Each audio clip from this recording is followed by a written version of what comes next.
Hello again, everyone, and welcome back to Reddit Aliens. I am John, and as always, thank you so much for being here. Good topic? Let's do it. As a patient or an employee, what's the most insane thing you've seen while in a hospital? Please remember to like, share, and subscribe. I was in the hospital for an infection in the bones of my foot. I took medication for a heart condition and diabetes. Nurse came in one evening to give me my medication. She brings me strange-looking pills. I ask her what they are. She tells me 2 medications I've never heard of. I tell her she might have mixed up my medication with someone else's. She says no, she's sure, take the pills. I refuse. I ask for the head nurse for the floor or doctor. Head nurse comes in. I ask her what medication I'm supposed to be receiving. She checks my chart, confirms what I'm supposed to be taking.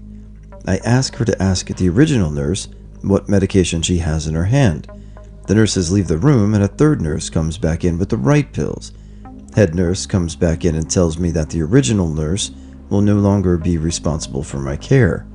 The next day, the nurse coordinator comes in with a digital audio recorder and notepad to go over all the details of what happened the night before. From what I learned later, this wasn't the first incident with the nurse giving out the wrong medication. She had done it to a couple of other patients, and I heard she had been suspended pending an investigation.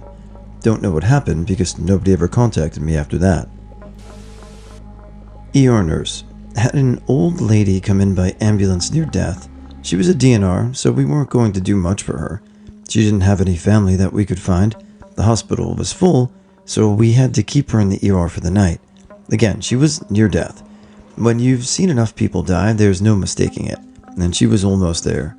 Barely responsive, pale, cool, breaths were really irregular, heart rate was up and down too. We just turned the lights down and kept an eye on her monitor, basically waiting for her to die.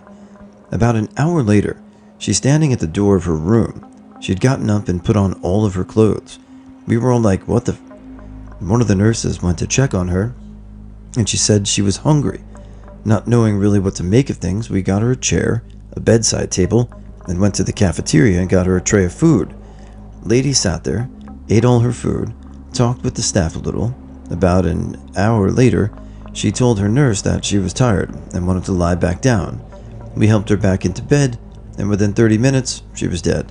Not exactly paranormal, but in 22 years in busy-ass inner-city ERs, it's the weirdest thing I've seen. I was a patient. There was an elderly man in the bed next to me waiting to be transferred to a nursing home. The nursing staff treated him as though he was a difficult patient when in reality, he was just too frail to do things for himself. Anyway, one day the nurse refused to help him go to the bathroom as she said he was just being lazy. I could not help as I was bedridden myself at the time. He took a fall and hit his head on the floor. The male nurse just threw him back onto the bed. His family arrived, and I heard them asking the female nurse who refused to help him why their father was so groggy. The nurse lied, saying nothing had happened and he was fine. I called the man's daughter over to my bed and told her the whole story. Needless to say, the shit hit the fan. I'm a third-party contract cleaner at my local hospital. We basically clean all the public spaces and non-patient areas. The morgue falls under us. Well, like many morgues, we have a walk-in freezer fridge. Well, one morning as a supervisor was walking past, there happened to be water on the floor coming out of the morgue. It turns out a cooling pipe broke and was leaking pretty bad. So we called the maintenance and repair people and get the water shut off to the area. There was about 2 inches of water throughout. So we cleaned that up, and because the cooling pipe broke, we had to open the fridge and transfer the bodies to the second spare fridge away from the broken pipes so the funeral people could come and pick them up without going around ladders and construction. We crack open the door to the watertight fridge, and because it was watertight, we didn't know that a second pipe had also broken. Turned out the fridge had flooded as well. Have you ever seen a video of someone cutting a pool and the water running out, as well as everything that was in the pool? Well, the water was so high that the bodies were floating, and we had that sliced pool effect as soon as that seal was broken and the door was unlocked. So not only was 5 feet of water rushing out of the fridge into the morgue and into the hallway, but whatever was floating in that water did as well. There were sheets and gowned bodies that ended up all over the floor, and one actually made it into the hallway. The basement was flooded once again, and that was one hell of a cleanup. Whenever someone says the word floaters to me, that's all I can think of. This happened a few years back before COVID. I almost quit that day. While in the emergency room for an asthma attack as a child, 2 teenage boys were brought in by ambulance. They had been huffing silver paint. At first I thought it was funny because they looked stupid with the paint on their faces. Then my mom started crying hard. The older of the 2 was DOA, and the younger was screaming, "I can't believe I'm going to die," over and over. I can still hear his voice in my head 35 years later. Even worse is their parents sobbed when they showed a little later. It turned out they were brothers. Awful. One guy in the emergency room waiting area was arrested for masturbating in front of kids, and while he was getting arrested, another guy started masturbating in front of some young women. Insane. I'm a nurse. Seen some weird stuff, but the one that sticks out is an 80-year-old manic depressive woman blocking my way out of her room to twerk at me. Well, I guess for his sake that was just some good timing. I mean, if you're gonna have your gut explode, you might as well do it in a hospital. Hernias are fascinating. Crazy. I'm a nurse. We had one guy with a history of severe untreated hernias who was admitted because one had grown so large it looked like he had a basketball under his skin and he needed surgery. Well, before we had the chance to get him to the OR, he sneezed and the stretched skin of his belly just split open like a water balloon, and his intestines tumbled out. It looked like he dropped a plate of spaghetti in his lap. We draped some wet gauze over the area and rushed him downstairs, pretty sharpish. I was a patient in A&E, and a young guy come in drunk as all effery, and he had ripped his sack open trying to jump a bollard. Well, when he saw the needle the nurse had to use to numb his frankenbeans, old mate was not having it. Cue what was almost like a horror version of a Scooby-Doo chase scene, with a flappy sack guy running in and out of rooms sans pants while getting chased by a bunch of security and nurses.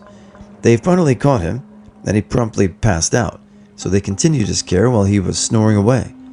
I just sat in my hospital bed trying not to laugh too hard and popped my stitches while messaging my mom like, "You're not going to believe what I just watched." Quite a few things. First, patient in severe alcohol withdrawal busted out of a 4-point locked restraint somehow, super Hulk strength. His one-on-one safety companion came running down the hallway past the nursing station yelling, call security, and here comes this guy butt naked, blood flying everywhere because he ripped his IVs out, carrying an IV pole above his head. Security took him down, we sedated him, and basically intubated him on the floor of the unit. An elderly lady, maybe 100 pounds soaking wet, had severely low oxygen levels.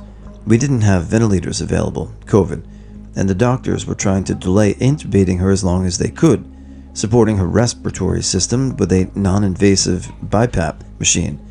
She was so confused from her messed up blood gases. She busted out of restraints, picked up a chair in her room, threw it at the window, shattered it, and tried to jump out of the window from the 9th floor. We had to bear hug her and bring her down to the floor. She was intubated. We had to manually bag her while someone drove to a sister hospital, picked up a ventilator, and brought it for her. Patient, who was shot in the abdomen, was refusing an NG tube for decompression of his stomach. Tube goes through your nose into your stomach, hooked up to intermittent suction to keep stomach acid and gas from passing into your bowels. Without it, if you have an obstruction or ileus, your abdomen swells in size and things like surgical incisions can rip open. Well, he was completely refusing it, and we were warning him his incisions would rip open. Sure enough, it eventually did. His intestines spilled out onto his lap, and he just sat there poking them, completely fascinated. He was seeing his own intestines. I had to tell him to stop touching them, and he said, "Why?" And my response was, "They live inside of you because they're not meant to be touched. Stop touching them." He was rushed to the OR. I went to visit a mental health client who'd unsuccessfully tried to end it by severing the major vein and artery on both sides of his neck. This was nothing compared to the guy next to him. A guy working for some cowboy air conditioning company was not given proper equipment and has literally cooked off his arms and legs. He is completely helpless. Still in fresh bandages, he had the most beautiful, caring wife spoon-feeding him. His eyes were glossy as he saw me looking over at him. I gave a chocolate bar to his wife and nodded at him. After this, I told my client that I needed a second, and I went out into the hallway and cried like a baby. I was an employee at the ICU. A man had tried gunning down his wife, who was divorcing him. She managed to flee, so he drank concrete dissolver to commit suicide. That stuff is water reactive, and all of the medicine we could give him were water-based. So basically, there was nothing we could do at all but watch him and monitor the situation. The chemical burns were intense, and you could see all the way inside. He didn't live the night. He was comatose, of course. Still, there were police officers keeping guard the whole night, and the guy was in handcuffs, not that he was going anywhere. I've seen worse, but that was pretty hardcore. Had a C-section after 32 hours of labor. I passed out from exhaustion. Slept through all but about the last 10 minutes of the surgery. Finally woke up to doctors trying to figure out the name of the big guy with the weird face and Goonies. I answered, Sloth. They thanked me and went on delivering my daughter. I was brought to the ER by ambulance. While I was waiting for a room, another patient was extremely drunk and waiting for a bed nearby. He asked the EMT if we could vape in the hospital, and they told him he couldn't. He proceeded to pull out a vape and try anyway. The hospital staff took it away from him. After about 5 minutes, and when he seemed sure that nobody was looking, he pulled out another vape and tried to take a hit. It was quickly confiscated by hospital staff.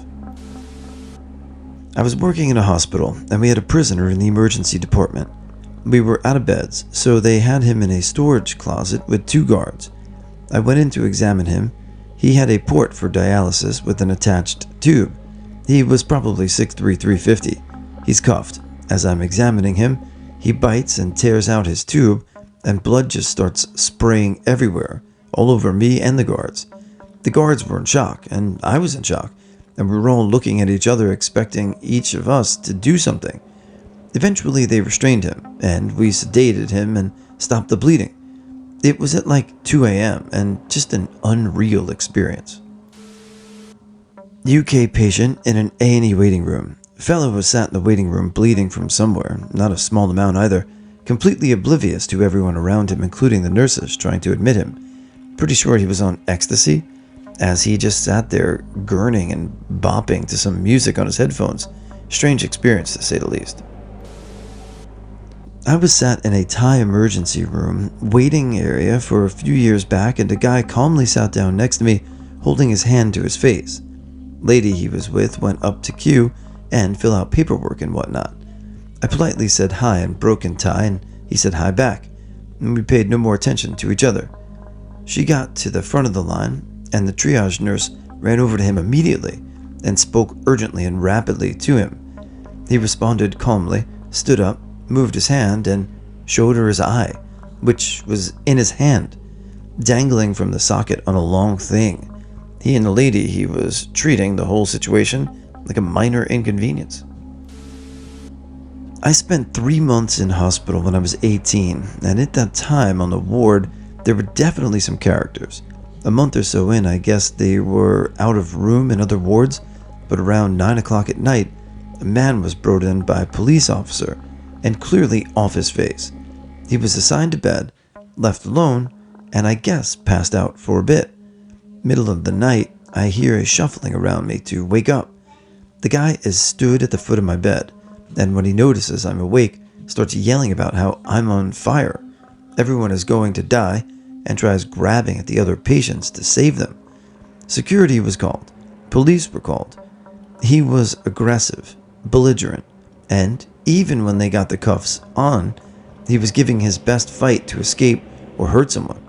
Don't know if it was desperation, fear, reflex, or what, but one of the nurses just yelled that they were going to call his mother. Instant attitude shift. Calmed down, apologized, and started crying. He was escorted off the ward, and I never saw him again. A truly bizarre 4-hour shit in a pretty weird stay. I work on a psych ward. I see effed up shit every day. Yesterday I had to take away my patient's wallet because he wanted to order off a wedding ring for his future wife Kim Kardashian. Later on, he used his poo to write M and K on the wall. If you're reading this, Kim, you won't find another guy like him.